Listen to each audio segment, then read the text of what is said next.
After I pull this bell, I know the game will spawn enemies that'll try and kill me by moving up the broken stairs to the left, because I've played it enough times to memorize that. Coming here early is what I have to do on a bow playthrough, because by cherry tapping them with arrows I can knock them off before they have a chance to climb up, and then gravity will just kill them for me. If I allow them to all get on the ledge and then leave the choke point here, I'd be in a lot more trouble. When I first played this game back at launch in 2013 on my PlayStation 3, I attempted a bow-only run after playing the game once, and this is the area that killed it. If there's any place in the game where players would start to feel how unreasonable it is to play this game purely with the bow, it's in this first encounter at the shantytown. There are a lot of enemies here, constantly moving around, constantly trying to flank you, as well as some ranged enemies that'll try to pin you down and punish you for poking your head out of cover. The important thing is to kill all the long-range enemies first, using the limited time you have, while the short-range and melee guys are still running toward you. If everything went well, the range enemies should be dead by the end, and the melee and flanker enemies should be easier to kill now that you're free to pop out of cover and move around. So I take out a lot of the ranged guys, and I'm still kind of peppering the few that are left with some shots, but you can see that they're already starting to run toward me and covering each other. So I refocus my fire onto the ones running at me. I miss a lot of my shots, but I hit just enough for it to slow them down.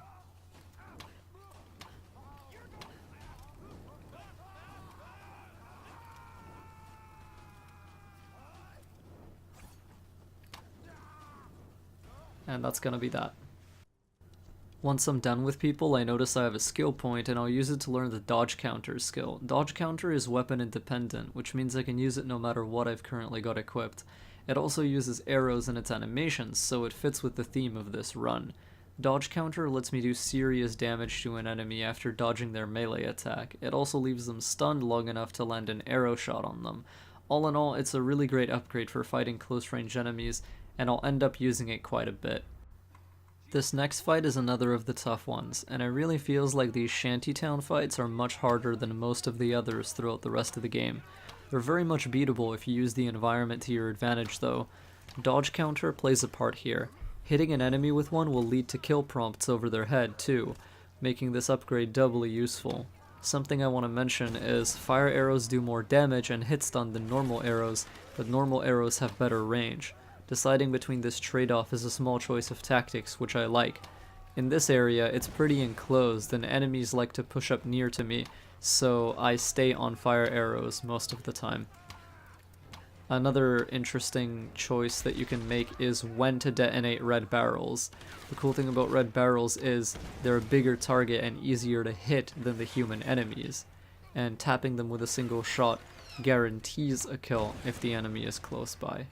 So a lot of the time you'll see me save a red barrel for when I'm in trouble, like you saw a few seconds ago.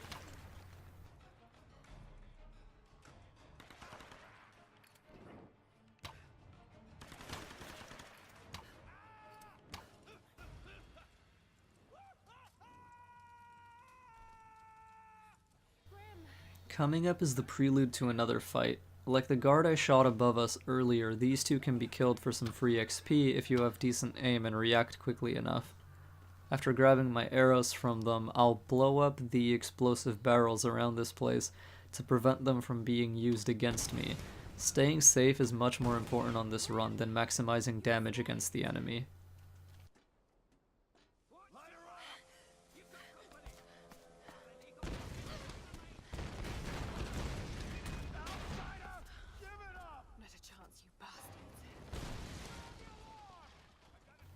Guards that hop on this alarm don't ever do anything except keep cranking the noise out. They're a passive target that you can kill if you hit their fleshy parts beyond the small bit of cover that the alarm gives them. I kill another one that gets on it just as some dynamite is thrown my way. Since I removed the red barrels on my side of the battlefield before the fight started, I can freely dodge away from explosives to whatever side I want, with much less risk of being herded into another explosion.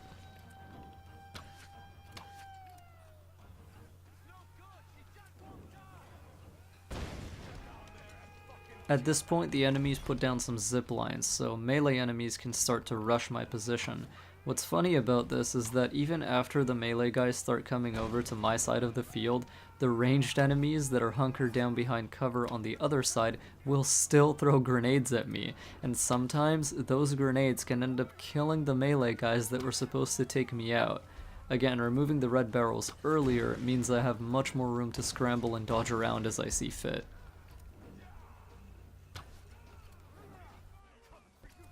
This guy diving out of the way of this grenade makes it really easy for me to headshot him when he's on the ground. So, that's pretty cool. After that fight is over, I'll notice that I have another skill point and pick up dodge kill, which makes my dodge counter much more deadly. It'll make it instantly kill enemies without helmets, so if I shoot an enemy's helmet off, I can use dodge kill to kill them instantly. Here's a concrete example of the fact that fire arrows have less range and have more bullet drop than normal arrows. I switched to normal arrows and suddenly I can get the headshots super easily, whereas with fire arrows I was missing every shot. Here I decide to finish this optional tomb because it's right next to my campfire and this one doesn't take very long to finish. The reason I do this is because this is the point in the game where Tomb Raider's gunfights will start to take on a steady increase in difficulty. What I want most is to unlock the next skill tier, which will unlock the last and most powerful skills Lara can get, as soon as possible. Each tomb raided gives you a massive amount of XP, a little bit over 1000, and what I'll decide to do after this, off camera, is to wrap back around to the first few areas and finish all the optional tombs that are available to me right now. By the time I'm done with this, I should have 3 skill points to spend at a campfire, all at once.